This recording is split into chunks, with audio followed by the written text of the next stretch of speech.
My son Riker has a lot of trouble with storytelling. He has a difficult time when stories involve multiple steps. A character is going to do something because of a reason and so on and so forth. His favorite story is chase. This character is running away and this character is going to chase them. Each one of these characters understands one step. I need to leave.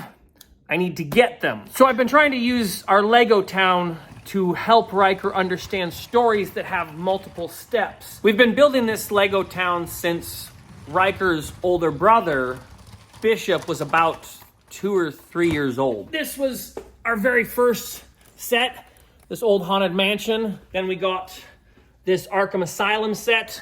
I connected them together and we had a little town. At some point we got the Palace Cinema and then we got the shopping mall.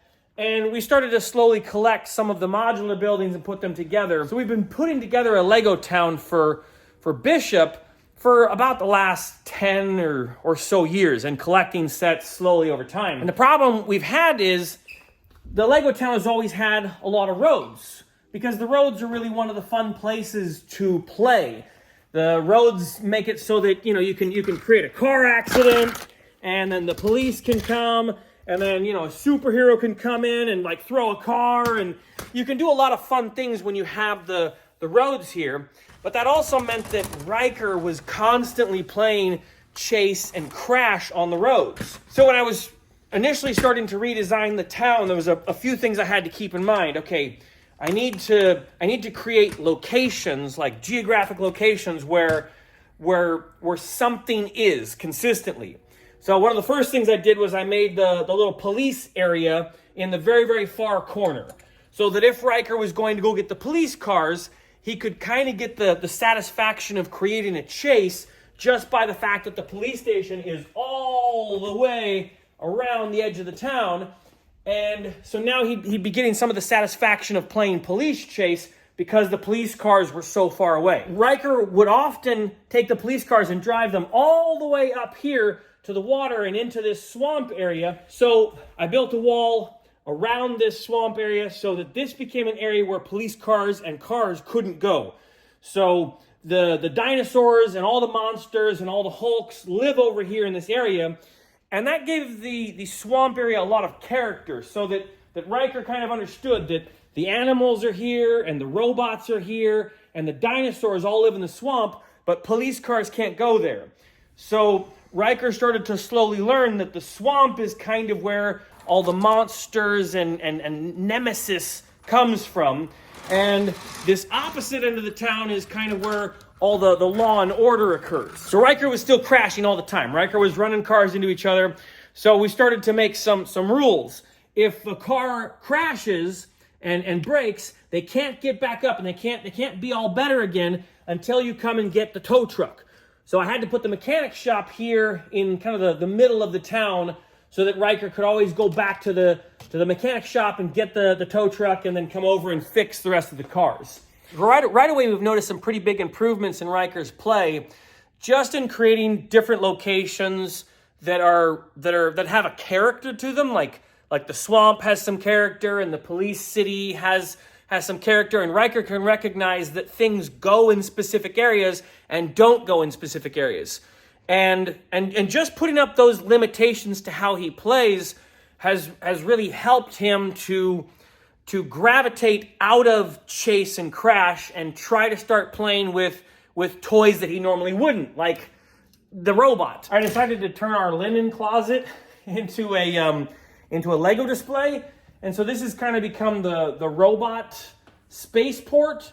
I'll eventually bring the Jawa sandcrawler up here and create maybe a little bazaar for the Jawa sandcrawler and put all the droids out here.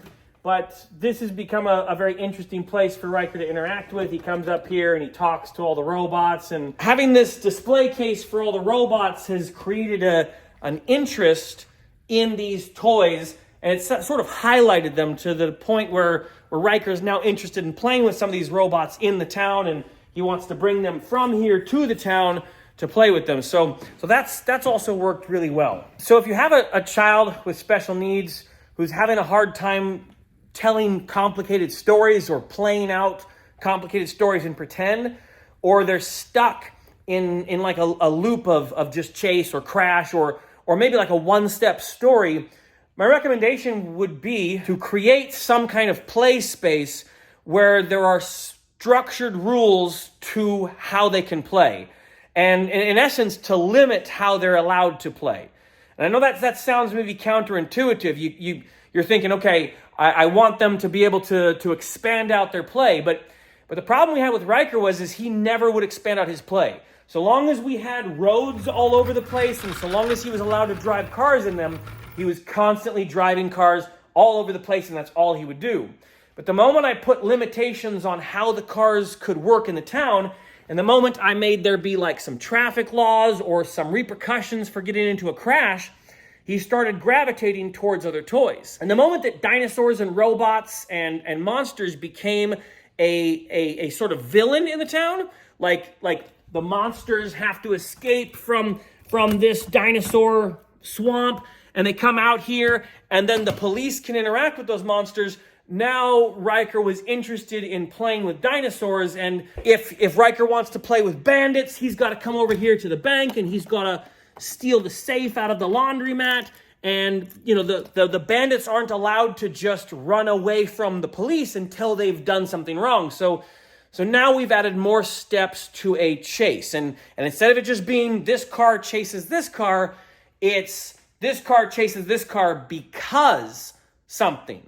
And adding that because into all of the different play systems is a pretty strict limiter. He's not allowed to just make cars chase in this place. So again, if you have a child who's struggling with playing one step or limited step stories, my recommendation would be to add limitations to how they're able to play.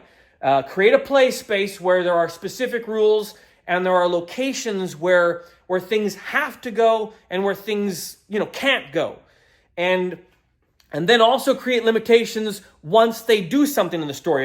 If they're constantly flipping all their toys over, don't let them play with those toys until they go get a thing to go fix those flipped over toys. That will begin to add an extra step to their storytelling. And once they kind of have that extra step in their storytelling, they might go to it automatically or by choice. And that's kind of what we have noticed by creating rules in our play space. It's really improved his ability to play in a story because he's not just doing chase. I hope this video is helpful for you. If you're dealing with a special needs child who's having difficulty with storytelling, I would love to read about the experiences that you've had. Please post something down in the comments. If there are questions that you have about Riker or how we teach him, please, again, go down to the comments below and just let me know. May God be with you. No, I don't want to play the jail escape one. Put them back. Put them back. We'll get new bandits from the swamp.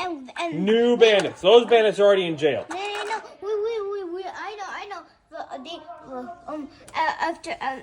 Wait. I know. We don't want any more bandits. We don't want any more bandits. We have Ghostbuster bandits. We have Ghostbuster bandits? You think we can? You think they need to see if they rob the bank when it's open?